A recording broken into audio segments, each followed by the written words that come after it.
Here we go again, back with more Pro Cycling Manager Season 2015. It's me, Jørgen, and today we have the final stage of the Tour de Romandie. It's stage 6 from Aigle to Aigle. It's a flat time trial, a little hill here. The hills on time trials are always more steep or longer than it actually seems because it's so zoomed in. So once there's something like this, it actually is a bit more difficult than it seems. So you have to remember that you can also see something like this. It's not noticeable unless you really look closely, but it makes a difference on the time trial. So you have to remember, if you really want to create the perfect time trial, to go up and down pace once you reach the climbs and the downhill parts. Of course, we start in the reverse order, so I'll probably show you the last 4 riders starting from TINKOFF. Time trial wise, we have 77, 64, 77 and 77. So pretty even between the 3 riders here. On the other half, the other 4 riders aren't anything spectacular either. We don't really have the best riders for this, but we still have, as you can see, 3 of the best 4 riders. And honestly, because Thomas Dumoulin is in a class of his own here, it'll be very difficult to beat him because he's 3rd overall, so he has shown he is in great shape as well.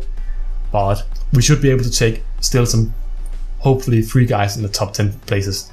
Let's get into the stage. Okay, into the race we right now have TINKOFF on a start ramp. Actually gone pretty well so far. I think I found a pretty good strategy to getting a good result here. It's about putting a 65 at the beginning, and once you hit the top of the climb, 70, and then you're actually going to gain a lot of time on your competitors in the final 5 kilometers of the race. That's why I have put you right now in 2nd, and he's actually up against some, he has 72 time trial, he's up against some riders who are like 5-6 time trial better. So if I can time this properly, I think there's a good chance I might even beat Tom Dumoulin for the victory here with either Kussroom, TINKOFF or Geraint Thomas here. First up is TINKOFF. I'll probably have maybe even all 4 riders out on the course at the same time. Let's see here. 77. I'm imagining he'll get a time around, I don't know, 20th, 25th maybe. I don't know exactly. Let's see. 11th, actually 10 seconds after Cameron Mario has been first for a while now. Actually, he's been overtaken by Lucien Sanchez same time though. But Cameron Mario has been first for a while. It's been one of the first riders out on the course. Puccio, you can see 12 seconds after. And before that, I was 31 seconds behind him. So again, 9 seconds on the fastest rider in the final, from the final checkpoint over the climb and on downhill. So there's some good opportunities here for gaining some time. Nieves is number 19, so he's the next to start here. I'll just quickly set his pace to the 65 once he gets to the start ramp. And we can focus back on TINKOFF because we want to see his time here. Hopefully it's not much more than like 31 seconds behind like Puccio, because I think I can gain a lot of time with TINKOFF here. 18 seconds, that's good news. I think there's a good chance that I might just, I think I should maybe put it at 70 now because he has a lot of energy left compared to what Puccio had at this point. At this point the green and blue bar on Puccio was completely even. So if we put it on 70 now, I think I'm going to gain a lot of time. I have the current leader, or at least 2nd place, Lucien Sanchez right ahead of me, so I'm probably not going to catch anybody. Barkerland's behind me, who's about 18 seconds worse than me. Kieselowski being overtaken here by Lucien Sanchez, but it doesn't matter because I'll still finish ahead of Lucien Sanchez. Hopefully, I'm talking myself up a lot now. You can see Sanchez not really going that fast here. 42 seconds on 46-7 kilometers an hour. Meanwhile, I'm going a lot the same speed on flat road here. 73, I think we can put it up even more now. Geraint Thomas down on the course. Put it on 67. Take a little bit of a different approach here. Not that much, but just change it up a bit. Lucien Sanchez is dead here at the end. You can see he's even dropping time to Kieselowski here. And he finished it. What did he finish? First, actually. He did finish first, ahead of Cameron, same time as Cameron Mayer. But I think I can actually take this. Let's see, what time do I get? 75. I take first place by 19 seconds. I was 18 seconds after Lucien Sanchez. I am winning him by 19 seconds. So I gained 37 seconds from the final, over the final climb and the downhill section. Yeah, I think I'm going to win this one pretty easily right now. Of course, we still have Froome as the final rider to go. Be a bit until he reaches the checkpoint. Nieves so far 88th. Geraint Thomas coming up to the first checkpoint now. He's gone a bit faster than TINKOFF at the beginning, so he might just get in top 10 here. He's actually first That surprised me. Same time as Lucian Sanchez and Cameron Meyer. So maybe I can just stick at this pace and then just put it at 70 once we hit the downhill part, and we'll see how well he does compared to Kwiatkowski with this strategy. Nieve, of course, not the best in these kind. He's not a time trial, right? It's more of a climber. Up the top here for Nieve, put up to 70 now as we go downhill. He'll probably still manage about, what should we say, 60th, 50th place, which is not bad for a rider of his time trial skills. Port has taken first place now, ahead of Geraint Thomas, Lucian Sanchez and Cameron Meyer. Still first at the second checkpoint as well, now 5 seconds ahead of Simon Spilak. Didn't even see Spilak before, but he apparently is just after the other riders at the first checkpoint. Up to 70, I think we can handle that, even though... Oh, that's the wrong rider I'm looking at, is it? No, it's actually the right rider. The right rider. But we have Dumoulin on the course now, the big favorite for the stage. Nieve here, put up to 75 here for the final kilometer here, just because I think we can handle that. 65th, not top 50, but still great result in overall by Michael Nieve. Didn't get overtaken by Ino Zagrin, which he's probably pretty proud by. Geraint Thomas starting behind Spilak, one of the other. I always start behind other great time trial riders, so don't get it.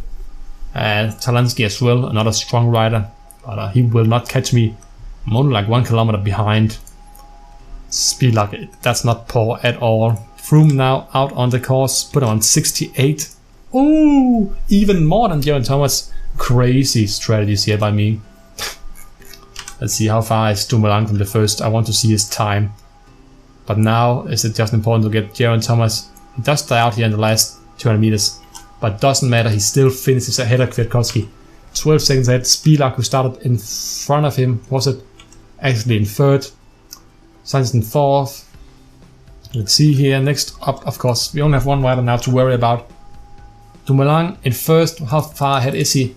4 seconds ahead of Geraint Thomas. 5 ahead of Geraint Thomas. 4 ahead of Richie Porte. And second checkpoint, I am 2 seconds behind Richie Porte. So it's probably going to be like 8-10 seconds ahead, I guess, of me. But I'm gaining a lot of time at the last time. I actually think I could get a 1-2-3 podium here, unless Dumoulin is in great condition. Let's see here. Quintana, not the best, but he's still a decent rider. 42nd place, but the 36th. Dumoulin will probably take third. I don't think he'll gain 2 minutes on Quintana and take second place. It might happen, but I don't see it happening. 23rd only for Froome. Considering I rode the same pace with Geraint Thomas, that's actually a pretty poor performance by Froome. I didn't see Geraint Thomas stay safe, or at least I don't remember it.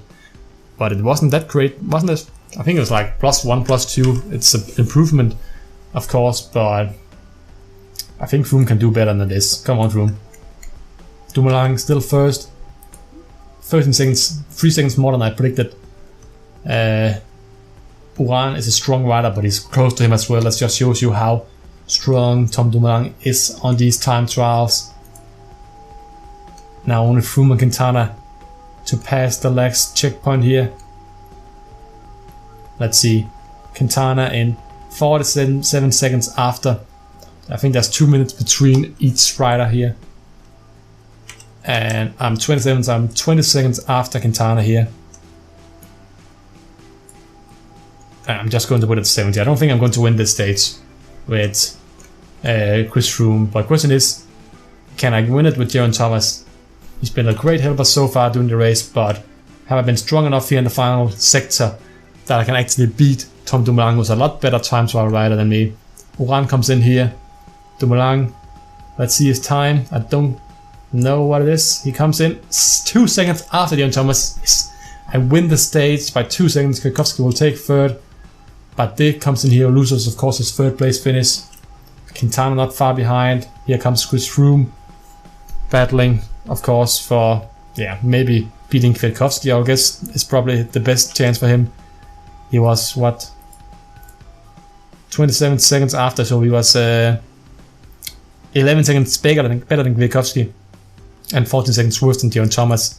So maybe around third place. Kwiatkowski was really fast in the final sector though, because I only started out around 65 with him, of course. Froome dies out here at the end as well, so I don't think it'll be a third place finish for him. His win streak will end finishing 5th after old teammate Richie Porte as well. But great result overall. Geraint Thomas wins another stage. We end up taking 5 stage wins out of 6 in the Tour de Romandie, only losing 1 in the mass sprint to Marcel Kittel, who was by far the best rider on that day. On that Froome took 3 stage win, Kwiatkowski took the prologue, and Geraint Thomas takes the final time trial here on the finale. We can look now at the overall standings. Let's just go through all of these screens. Yeah, that's the end. Dumoulin by 2 seconds takes 3rd overall. I win 5 minutes ahead of Quintana. Pretty dominant performance. Dumoulin gains a minute on Quintana on the final stage.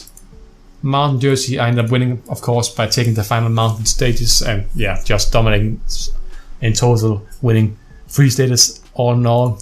Points Jersey was won by the Breakaway Riders. Kwiatkowski takes it ahead of Pasqualin, although they have the same points. I think he's going to take it. Young Riders was won by Kelderman ahead of Jungus, 15 seconds.